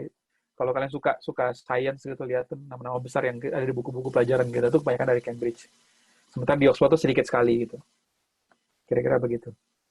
Oke Kak, terima kasih. Ini titip salam. Ini dari Mas Taufik Nur dari Makassar. Saat ini saya mahasiswa S3 Teknik Industri di UI. Seberapa besar peluang sandwich atau program riset di Lab Oxford Uni dengan status kita sebagai mahasiswa doktor? Apakah ada peluang founding di Oxford? Funding dari Oxfordnya saya nggak tahu. Cuman kalau kesempatannya mungkin nggak akan sandwich bentuknya gitu. Kita bisa visiting research sih. Nah, visiting research itu mereka lebih banyak ininya. Oxford tuh kalau nggak salah nggak mau dia ngasih sandwich. Sandwich itu kan berarti dia harus ngeluarin sertifikat kan, ngasih acknowledgement gitu kalau kita juga lulusan sana. Nah, itu kayaknya Oxford tuh saya belum pernah dengar karena kemarin saya sempat ngobrol sama profesor saya, Oxford memang nggak akan pernah mau. Oxford cukup sombong katanya bahasa dia sih untuk mau menerima program sandwich gitu. Bahkan Cina tuh udah nawarin berapa uang banyak banget lah. Cambridge masih mau waktu itu untuk itu. Cuman setahu saya Cambridge sama Oxford tuh sama-sama gak akan mau ngasih program sandwich. Tapi untuk visiting research sih mungkin besar. Karena kemarin saya banyak ketemu sama orang-orang LIPI yang melakukan Saya juga sebelum sebelum ke sini saya diundang visiting riset sama profesor saya di sini, dibayarin sama beliau gitu. Itu fundingnya mereka punya, tergantung risetnya sih gitu. Tergantung risetnya gitu, coba tanya riset grupnya gitu. Terus kalau mereka tertarik dengan apa yang kita kerjakan di Indonesia, mereka pasti akan undang tuh.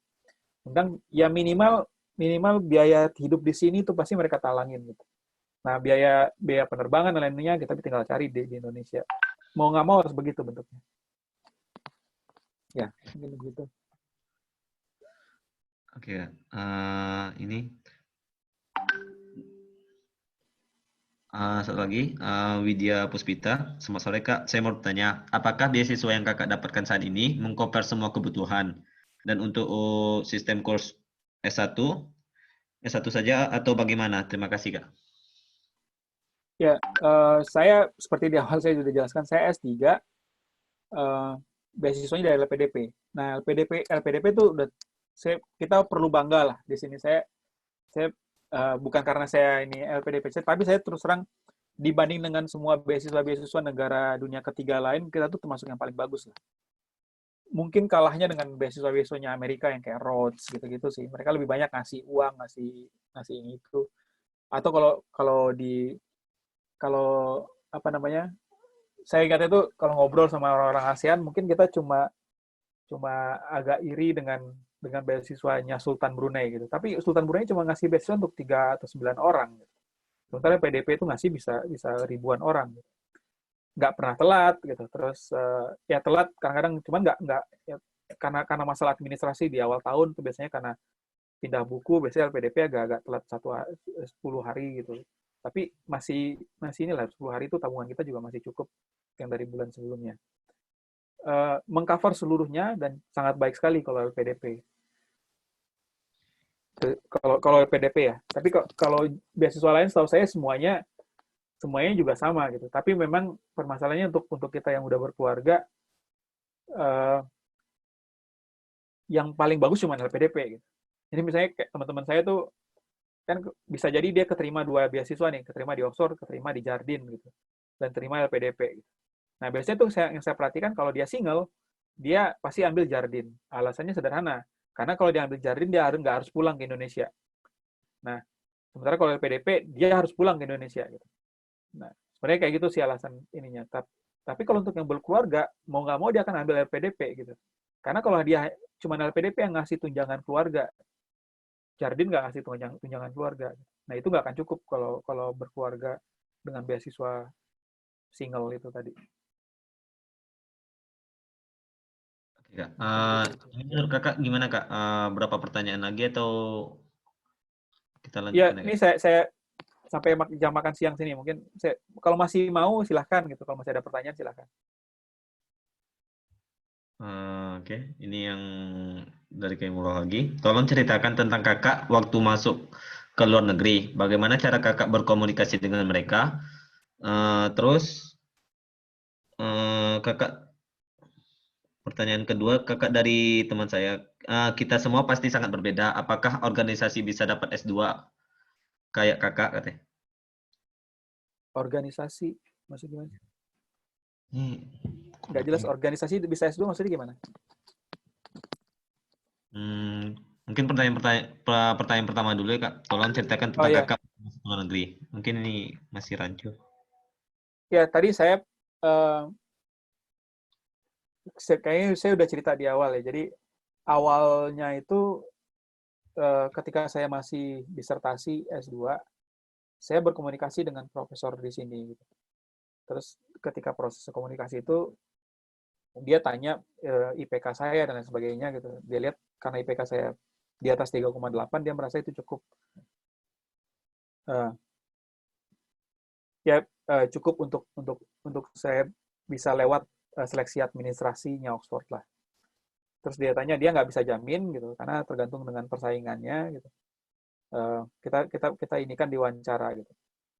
Jadi saya wawancara 2 kali, tapi 2 kali dengan sama-sama graduate supervisor sih untuk melihat karena beliau bidangnya tuh lebih matematis gitu, sementara bidang saya lebih eksperimen. Jadi diajak supervisor lain yang bidangnya juga eksperimen. Dia lihat eksperimen saya gitu, artinya begitu. Dan akhirnya saya diterima. Nah, cuman dalam perjalanan tidak semulus itu gitu. ada satu dan lain hal yang buat saya nggak bisa berangkat waktu itu. Jadi saya tertunda sekitar 1,5 tahun sebelum saya benar-benar berangkat. 2 tahun. Karena akhirnya saya harus ganti beasiswa. Saya udah keterima beasiswa Dikti gitu. Waktu itu Dikti agak bermasalah. Akhirnya saya mundur dari Dikti. Dan akhirnya saya nggak bisa berangkat waktu itu. Nah, karena saya nggak bisa berangkat, supervisor saya mengundang saya ke Inggris untuk jadi visiting research waktu itu. Ya udah kita ke sini dan saya lihat kemampuan kamu. Jadi saya datang ke sini untuk 3 bulan gitu research. Tinggal di sini itu pertama kali saya bukan pertama kali keluar negeri sih. Saya udah pernah keluar negeri sebelumnya. Tapi itu pertama kalinya saya ke Oxford. Nah, berkomunikasi dengan mereka ya melalui email gitu dari awal gitu, nggak email terus Skype, email-emailan gitu. Terus saya baru datang di sini, baru saya berkomunikasi secara intens di sini. Mungkin itu yang pengalamannya ya jadi kebetulan karena tadi saya belajar bahasa Inggrisnya tadi otodidak. Yang saya pertama kali rasakan sih bahasa Inggris British itu agak aneh di kuping saya gitu. Cuman secara perlahan saya jadi bisa menyesuaikan diri juga gitu. Itu terus yang paling ini ya mungkin begitu sih. Secara ini nggak ada masalah lah. Yang penting jangan nggak usah terlalu takut. Mereka paham kok gitu kalau ini bukan hanya di Oxford ya, kalau kalian kemanapun gitu. Jangan khawatir untuk berbicara gitu. Jangan takut untuk salah juga gitu. Dalam kalian berbicara, mereka paham sekali gitu. Kalian bahasa Inggris bukan bahasa pertama kalian kok. Mungkin itu yang bisa ini kan.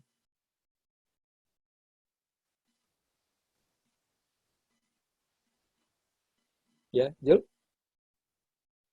Oh, maaf Kak. Ini satu lagi mungkin ya, dari Nisa. Jika kita dapat beasiswa S2 LPDP, apakah kita boleh langsung apply beasiswa untuk S3 setelah tamat S2? S2-nya di Indonesia dan S3-nya di luar negeri tanpa bekerja terlebih dahulu.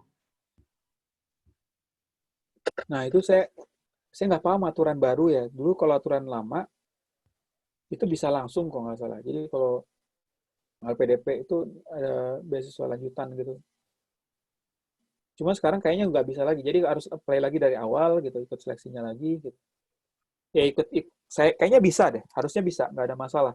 Tapi kan syarat S3 itu kita punya institusi yang menjamin namanya. Institusi di mana kita bekerja yang mengatakan institusinya akan menerima kita ketika kita pulang nanti. Ada seperti itunya dulu kalau nggak salah. Jadi mereka memang mengutamakan untuk untuk orang-orang yang sudah bekerja gitu. Ya. Mungkin begitu, Jo. Ini ada yang angkat tangan ini. Yang angkat tangan. Boleh kalau mau bertanya. Di-unmute-kan ya, sebentar. Ya, Apriza angkat tangan tuh ya. Apriza Miftahul ya. Iya.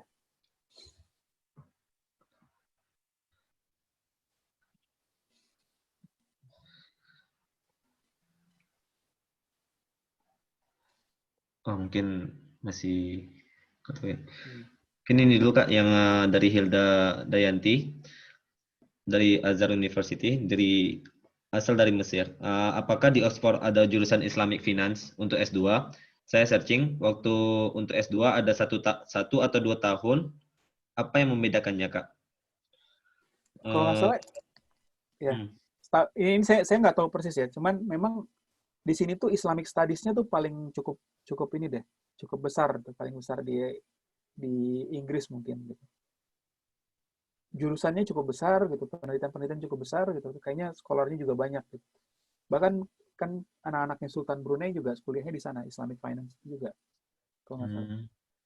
Kalau diambil S2 dengan waktu 2 tahun bisa tidak kita ambil kerja full or part time? Ada beasiswa apa aja yang Jaka untuk master selain LPDP? Kalau beasiswa di Oxford sendiri kan ada Jardine, tadi yang saya cerita tuh ada Jardine, ada Rhodes yang bisa kita juga apply, ada Clarendon, ada banyak sih beasiswa itu. Cuma memang nggak jadi gini, kalau kalian udah berkeluarga, pasti mau nggak mau kalian harus tinggalkan keluarga gitu. Kalau kalian dapat beasiswanya beasiswa Jardine atau yang lain-lain tadi gitu. Cuman LPDP lah yang mengcover kalau kalian bawa keluarga gitu ke sini. Kalau di Nah, sana boleh kerja part time atau full time nggak? Boleh nggak Kak? boleh sekali gitu. Tergantung gini, kalau kalian sendiri student gitu, kalau kalian yang student, kalian punya jatah bekerja itu 20 jam sehari. Nah, 20 jam seminggu. Artinya kalian bisa dalam 5 hari kerja kalian bisa kerja 4 jam gitu. Cuma oh ya satu lagi. Tapi saya nggak tahu nih dengan situasi kayak sekarang gitu. Kalau di Oxford itu sendiri kan banyak sekali kayak eh, sekolah-sekolah gitu atau IB gitu yang merekrut mahasiswa Oxford untuk mengajar calon-calon mahasiswa internasional. Itu lumayan gitu. Jadi kalian part time itu banyak sekali lah pilihannya gitu. Nggak hanya sekedar kerja di ya itu juga pilihan ya. Jadi kerja di kafe gitu misalnya dengan gaji dengan bayaran per jam gitu. Atau kalian kerja jadi tutor gitu. Itu banyak sekali dilakukan oleh mahasiswa Oxford.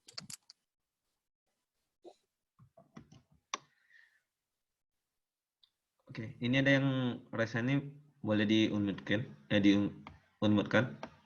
kalau ingin bertanya. Siapa nih? Haldo dulu. Aldo, Assalamualaikum Kak. Waalaikumsalam.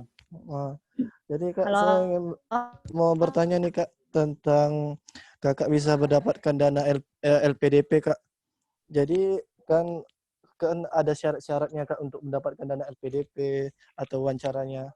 Jadi seperti kayak mana Kak bisa ceritakan Kak Kakak bisa mendapatkan dana LPDP. Jadi insya Allah bisa kemudahan untuk kami semua untuk bisa mendapatkan dana LPDP itu Kak. Terima kasih Kak. Assalamualaikum. Waalaikumsalam. Ya,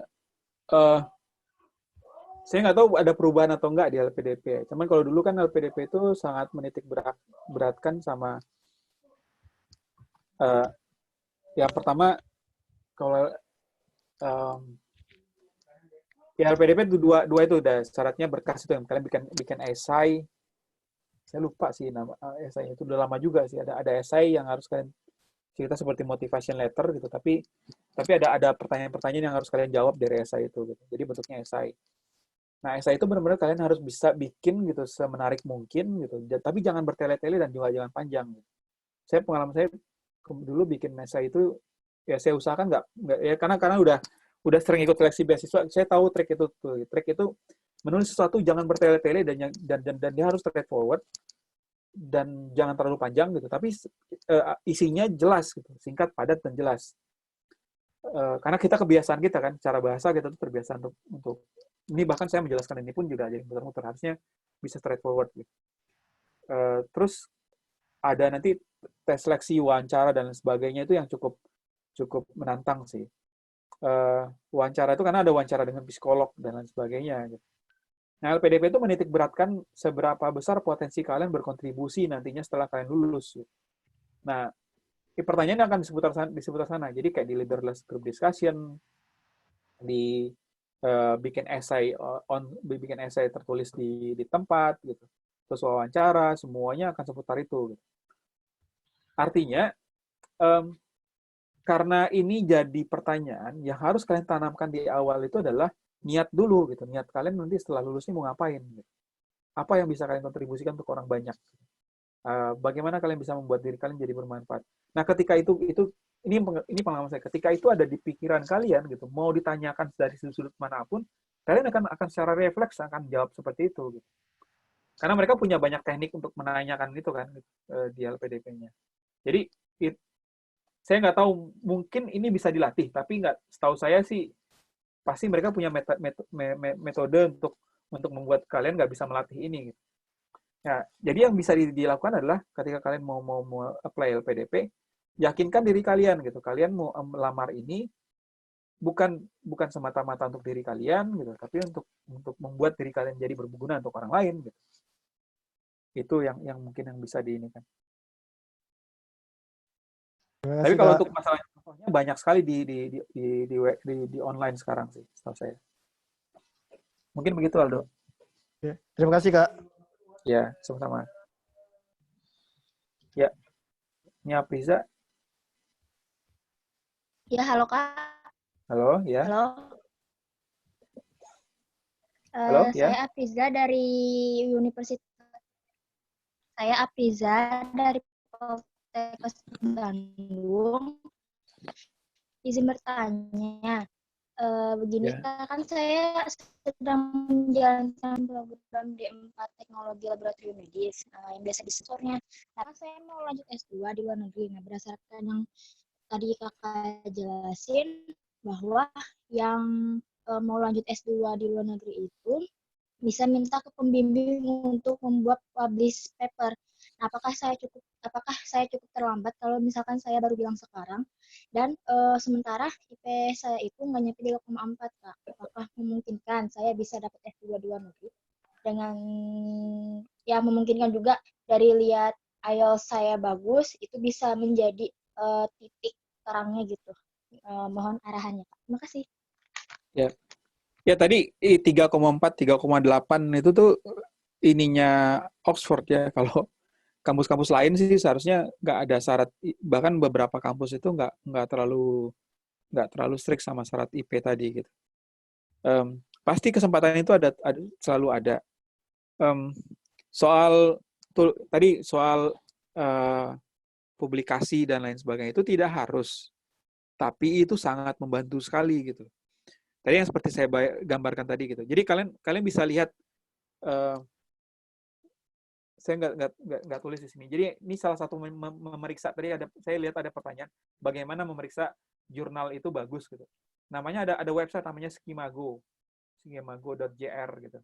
Nah itu kalian masukin, misalnya kalian mau masukin ke satu jurnal gitu, kalian cek jurnalnya di sana.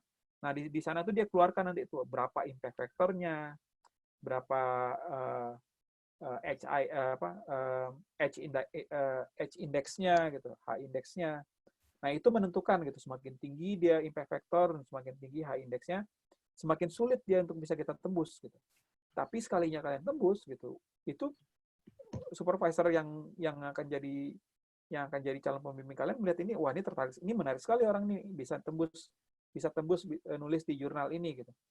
Ya udah saya carikan beasiswa buat dia gitu. Saya mau dia jadi student saya dengan harapan nanti kamu bahkan publikasi bareng dia gitu dari penelitian yang kalian kerjakan bersama di universitas itu. Ya tapi lagi-lagi tidak harus gitu, tidak harus, hanya ketika kalian punya publikasi itu sangat memudahkan sekali gitu. Kira-kira begitu. Nah kalau sekarang mau dicoba silakan aja, nggak ada kata terlambat juga gitu. Kalau saya nggak tahu D4 tuh ada tugas akhir atau skripsi ya mungkin. Iya, ada. Nah mungkin dari sana coba tanya sama supervisornya, sama pembimbingnya, Pak, Bu, ini bisa saya jadikan ini nggak gitu, jadikan jurnal atau konferensi gitu. Tinggal kalian lakukan itu. Tapi kalau konferensi, cari konferensi yang punya proceeding, jangan hanya konferensi saja gitu. Ya mungkin begitu. Oke. Baiklah teman-teman semua, karena mungkin di Indonesia sekarang sudah maghrib, karena dari peserta kita ada juga yang mungkin dari Sabang sampai Merauke lah, dari Indonesia Timur sampai ke Indonesia bagian barat. Jadi untuk pembicara kita juga mungkin di sini lunch time ya, lagi jam makan siang. Dan mungkin untuk pertanyaannya kami mohon maaf sekali tidak bisa untuk melayani semua gitu, karena peserta kita ya kalau dari tadi sih lebih dari 100 orang. Karena ada yang keluar masuk gitu kan. Jadi mungkin nggak bisa semua. Kami minta maaf sebelumnya karena nggak bisa ngelayanin semua pertanyaan. Namun nanti kalau ada pertanyaan-pertanyaan berikutnya yang berhubungan dengan bagaimana untuk melanjutkan pendidikan ke Inggris, khususnya Oxford, nanti kita bisa sharing-sharing lagi bersama Mas Ahmad Mukti Firdaus. Nanti kami share pertanyaannya dan jawabannya ke grup gitu.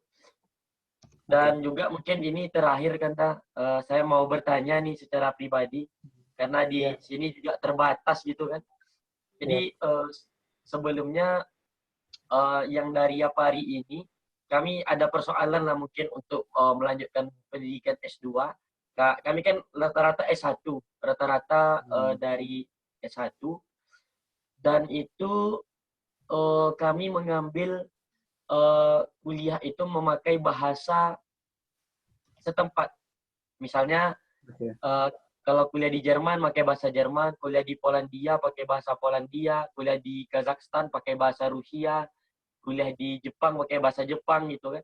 Nah, eh, yang saya alami salah satunya, salah satu contohnya saya sering menuturkan bahasa lain selain bahasa Inggris seperti bahasa Jerman, bahasa Polandia, pokoknya bahasa selain bahasa Inggris yang mengakibatkan pronunciation bahasa Inggris saya hancur. Sehingga kalau saya coba tes TOEFL atau IELTS, jadi untuk listening atau pronunciation itu saya sangat-sangat hancur gitu.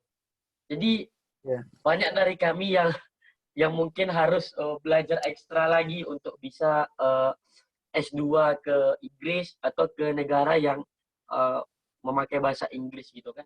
Kebetulan beberapa dari kami waktu itu mendapatkan rekomendasi juga untuk melanjutkan pendidikan. Ada yang ke Amerika, ada yang ke Inggris untuk S1, tetapi tidak kami ambil. Rencananya kami mau ngambil S2. Jadi yang saya tanyakan di sini kan, apakah ada peluang untuk kami mendapatkan beasiswa LPDP, sedangkan kami S1-nya tidak di Indonesia gitu, tidak dari kampus dalam negeri. Oh, bisa sekali kan? Sangat bisa, Ilham. Sangat bisa sekali. Ilham punya latar belakang yang cukup kuat ini sebenarnya untuk apply LPDP gitu. Dengan punya jadi ketua organisasi sebesar ini, harusnya ini udah modal tersendiri tuh nanti. Nggak ada masalah gitu. Tapi memang kalau untuk bahasa Inggris tadi memang mau tidak mau sih Ilham. Jadi Ilham sama seperti dengan teman-teman Indonesia saat ini jadinya. Karena juga sama kan, saya sebetulnya punya tetangga orang Polandia juga gitu. Ya mereka sebutnya ya itu juga jadi kendala gitu. Mereka mau tidak mau harus belajar bahasa Inggris gitu. Karena ya kan ya kita Ilham pasti tahu persis lah. Nggak semua orang Eropa bisa ngomong bahasa Inggris dengan baik juga gitu. Ya itu dia, mau tidak mau kita harus mendisiplinkan diri sendiri gitu kalau mau kuliah ke negara-negara yang berbahasa Inggris. Kalau enggak pun gitu, kalau Ilham masih tetap, kan pasti makin lama di Polandia bahasa Polisnya makin lebih lancar gitu. Ya bisa jadi nanti beasiswa LPDP kuliahnya di Polandia gitu. Karena LPDP sekarang lebih ingin mencari mahasiswa yang apply-nya nggak ke Inggris gitu, justru setahu saya. Karena banyak sekali gitu. Ya macam-macam kan orang Indonesia, setahu saya itu LPDP itu banyak sekali yang ke Inggris gitu. Sehingga kalau kuliah ke Inggris, kalau kita bilang di LPDP, kan LPDP itu ditanya kalau ke LPDP ke luar negeri, kalau mau kuliah di mana? Di Inggris, itu kemungkinannya kecil keterima gitu. Kecuali kalau kalian bilangnya ke Inggris tapi ke Oxford sama Cambridge gitu. Mereka sampai bikin seperti itu. Jadi terakhir tuh saya ingatnya pas ngobrol sama direktur sama dari teman-teman di sini yang berbicara dengan direktur LPDP, ada rencana bahkan untuk seperti itu gitu. LPDP nggak akan buka peluang lagi gitu untuk anak-anak Indonesia yang ke Inggris kecuali dia mau ke Oxford sama mau ke Cambridge. Mungkin begitu Ilham ininya. Oh, oke Kanda. Ini satu lagi terakhir saya baru keingat. Itu kan ada tokoh-tokoh Indonesia yang S1-nya di dalam negeri, tapi kalau nggak salah nggak sampai selesai, tapi pas sampai di Inggris itu langsung bisa S2 gitu atau master, sedangkan ijazah S1-nya nggak ada. Ya, bisa itu. Tapi nanti kan di sininya disetarakan lagi sama mereka gitu. Apa ya? Itu sangat bisa sekali gitu. Di sini tuh nggak ada keharusan kamu S2 harus S1 dulu atau S3 harus S2 dulu, nggak ada.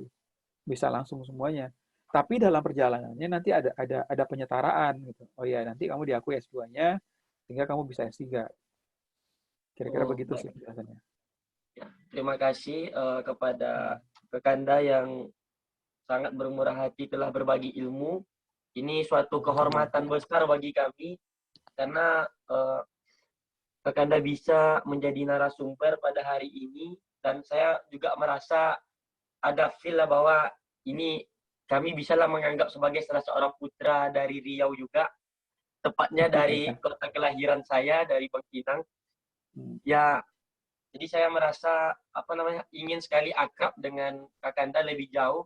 Apalagi saya tahu sepak terjang Kakanda di Inovator 4.0. Nantinya mungkin kita bisa berkolaborasi. Saat ini saya ngambil computer engineering. Jadi kebetulan perusahaan-perusahaan Amerika yang bergerak, yang ada di Silicon Valley itu juga sangat besar di sini. Jadi mungkin itu salah satu cara saya nanti untuk bisa melanjutkan pendidikan S2 atau S3, karena saya nyintai S1 itu ya ke negara yang seperti inilah, yang bahasanya selain bahasa Inggris. Tapi untuk S2, S3 saya sangat pengen sekali untuk bisa lanjut ke Oxford, ke Harvard. Mungkin nanti untuk teman-teman dari Yapari semua ingin juga lah misalnya motivation letternya diperiksa sama Kakanda gitu. Kayak mana ini sudah bagus atau belum. Mungkin itu Ya, cuman saya nggak bisa janji semuanya bisa saya periksa ya. Iya. Ya, mungkin nanti kalau saya agak senggang waktunya saya bisa bantu lah. Mungkin nggak semuanya bisa saya bantu, saya nggak berani janji semuanya bisa saya bantu untuk ini. Ya, karena pasti bidangnya akan beda-beda. Saat ini juga kita lagi kebanyakan masih S1 lah gitu kan. Jadi belum masih jauh lah dari tamat gitu, masih belum tamat. Jadi mungkin dari sekarang dipersiapkan segala sesuatu. Jadi terima kasih Kanda. Itu ada lagi Kanda, mohon tips dan trik. Ini gimana? Apa kita lanjut atau gimana kan? Ada satu pertanyaan lagi. Saya sih terserah, kan teman-teman di Indonesia yang udah mau sholat maghrib. Ini. Ya, kalau tips and tricks tadi saya udah jelaskan soal motivation letter ya. Tadi harus singkat dan padat dan lain sebagainya. Tapi mungkin nanti Jul, ini saya lihat Jul masih merekam kan, nanti bisa diputar lagi deh. Ini tadi soalnya sudah pernah jelaskan tadi Ilham. Iya, siap Kak. Tadi sudah dan mungkin sesi kali ini kita tutup saja karena sudah lewat 1 jam 30 menit. Dan ini terima kasih sebanyak-banyaknya kita ucapkan kepada narasumber kita, Kak Ahmad Muklis Firdaus, telah menjadi pembicara kita, dan ini suatu hal yang luar biasa karena telah meluangkan waktunya kepada kita. Yang kita tahu nantinya ketika Mas Ahmad Muklis Firdaus kalau pulang ke Indonesia mungkin bisa jadi jajaran menteri atau jadi orang besar gitu. Karena rata-rata orang yang kuliah di Oxford itu ya kayak mau di Ayunda, kayak ya jadi orang-orang besar semua lah gitu kan. Jadi kami berharap nantinya untuk tetap bisa berkomunikasi dengan Kakanda Ahmad Muklis Firdaus, khususnya dari Yayasan Pegadaian Anak Riau. Juga sebagaimana kami di sini menganggap Kakanda juga termasuk putra dari Provinsi Riau. Di sini ada banyak orang yang berterima kasih dan berharap bisa seperti Kak Ahmad Muklis Firdaus. Ya, mungkin nanti notulensinya bisa kita bagikan dan video ini nanti kita share ke YouTube. Mungkin ada closing statement-nya Kak dari Kakanda Ahmad. Ada closing statement-nya mungkin untuk terima kasih Ilham. Ya, saya menghabiskan masa kanak-kanak saya di Riau. Ya, tepatnya di Bangkinang, pindah-pindah sih sebenarnya. Saya pernah tinggal di Air Tiris gitu. Benar-benar tinggal di daerah di desa-desa di Batu Bersurat kalau kalian tahu. Benar-benar di pedalamannya terus sampai ke kota Bangkinang ya gitu. Jadi dari SD saya sampai SMP di Bangkinang. Kenangan saya banyak lah di sana gitu. Intinya mudah-mudahan gitu. Selama saya masih bisa, tapi saya nggak berani janji karena kesibukan saya juga lumayan menyita waktu. Selama saya bisa bantu, saya akan bantu teman-teman semua. Untuk masalah kalian mau ambil, jadi ini pengalaman saya lihat dari banyak orang gitu. Ini cerita agak panjang ya. Jadi saya lihat nih dari pengalaman banyak orang. Kebetulan saya ada teman satu kosan dulu di Bandung gitu. Dia ingin jadi pilot gitu. Jadi kita SMA di Bandung terus kita ngekos karena orang tua saya masih di Bangkinang waktu itu. Dia waktu SMA dia ingin jadi pilot dari SMA. Terus begitu lulus tahun 99, tahun 98 kan terjadi krisis gitu. Jadi sampai tahun 2000 itu kan masih sulit tuh kehidupan. Nah, sehingga dia nggak bisa jadi pilot karena biaya untuk jadi pilot tuh mahal sekali gitu. Akhirnya dia kuliah desain di Trisakti. Terus selesai dia masih setiap ketemu dia bilang saya masih pengen jadi pilot katanya. Ini orang anak Dumai dia, orang Riau juga. Terus bahkan dia sampai lulus gitu, terus dia buka usaha gitu. Ini dia masih ngomong dia masih pengen jadi pilot. Nah, terus sampai kita ada saya ingat tuh ada masa kita jadi booming penerbangan itu, dia langsung ambil karena dia punya uang akhirnya dari usaha dia langsung sekolah pilot. Nah, sekarang dia jadi pilot. Bisa dibayangkan nggak? Kadang-kadang mimpi kita tuh tertunda sekian lama, gitu, tapi ketika kita punya keinginan besar gitu sama terhadap impian itu tadi gitu, akan selalu ada jalan gitu. Ya nggak usah khawatir kalian ngerasa semua jalan tuh tertutup gitu. Kayak tadi saya berpikir ya saya nggak mungkin lah kuliah di luar negeri gitu karena saya kecelakaan. Tapi ternyata saya di sini sekarang gitu. Nah proses-proses ini nih jalankan saja semua rencana kalian gitu. Ketika kalian terpaksa harus mundur ya tetap aja dalam pikiran kalian tanamkan kalau kalian tetap bisa mengejar cita-cita kalian. Mungkin begitu sih menurut saya. Yang pesan-pesan saya. Ya, terima kasih banyak kepada Kak Kanda, mulai dari tip atau trik ke motivasinya yang telah diberikan kepada kami. Kami sangat bersyukur sekali karena ini mungkin nanti bisa menjadi penyemangat kami lagi untuk bisa melanjutkan pendidikan ke universitas-universitas top dunia seperti Oxford, Cambridge, Stanford, Harvard dan yang lain-lain sebagainya. Terima kasih sekali lagi kami ucapkan kepada Kakanda Ahmad Mukis Firdaus dan juga kepada semua teman-teman yang berpartisipasi dalam seminar kali ini. Dan ini pertama kalinya nih Mas yang pakai Zoom Cloud ini nih, seminar pertama kali, dan ya ini sangat bagus sekali karena langsung Oxford gitu kan. Dan itu impian semua orang. Jujur saya juga penggemar Harry Potter, jadi saya sangat bermimpi dari kecil untuk kuliah ke Oxford. Maka dari itu kemarin saya langsung menghubungi Kak Kanda karena saya juga follow Instagramnya. Wah, saya scroll keren juga lah Oxford-nya gitu. Dan ya daripada saya awalnya niat ke Amerika sebenarnya, tapi karena sekarang saya lebih pengen ke Eropa gitu, ke Inggris karena kerajaan dan mungkin di sana secara ini lebih sopan gitu, secara busana dan yang lain sebagainya. Jadi saya bingung nih mau nutupnya kayak mana. Ya, mungkin begitu aja. Assalamualaikum warahmatullahi wabarakatuh. Waalaikumsalam. Waalaikumsalam Assalamualaikum warahmatullahi wabarakatuh. Waalaikumsalam warahmatullahi wabarakatuh. Terima kasih Kanda. Terima kasih Kanda. Terima kasih. Terima kasih, Kak. Terima kasih ya Kak. Ya, linknya akan dikirim. Ya. Kakak nama IG-nya siapa ya? Terima kasih Kak. IG-nya AMF Live. IG-nya AMF Live. Itu ada di ini Instagram. Ada di Instagram ya, bisa dicek. Dari Instagramnya Pak Rito ada AMF Live. Ada. Oh iya. IG-nya Kak. Terima kasih. Kamu klik apa? Oke. Dah. Buka teh. Sukses selalu ya Kak. Dong. Assalamualaikum.